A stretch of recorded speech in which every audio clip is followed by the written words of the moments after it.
नमस्कार, मी कीर्ती गायकवाड। स्वागत आहे आपलं आय न्यूज 28 मध्ये।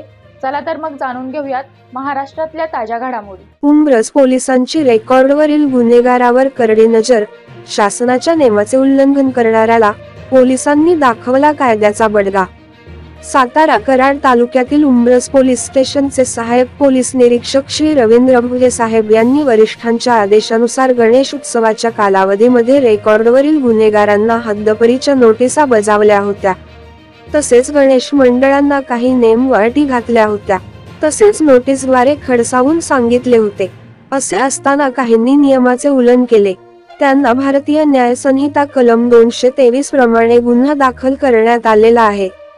तसेच सिद्धार्थ पाटील रा मुंडे यांनी नियमाचे उल्लंघन करून बीम लाईटचा वापर करत असताना मिळून आले। त्यामुळे त्यांच्यावर भारतीय न्याय संहिता कलम 223 प्रमाणे गुन्हा दाखल करण्यात आलेला आहे। पुढील तपास पोलीस हवालदार 850 भोसले करत आहेत। तसेच पाली येथे संत शिरोमणी सावंतमाळी मंदिरासमोर रोडवर सार्वजनिक ठिकाणी गोरे गल्लीत 2 गणेश मंडळाची विसर्जन मिरवणूक चालू असताना दोन्ही गणेश मंडळाचे बँजो समोरासमोर आल्यानंतर एकमेकांना खुन्नस देऊन वाजवत असलेले दिसून आले व एकमेकांना ढकलाढकली करत त्याचे रूपांतर मारामारीत झाले। त्यामुळे भारतीय न्याय संहिता कलम 194 प्रमाणे त्यांच्यावर गुन्हा दाखल करण्यात आलेला आहे। पुढील तपास पोलीस हवालदार 1454 पवार करीत आहेत।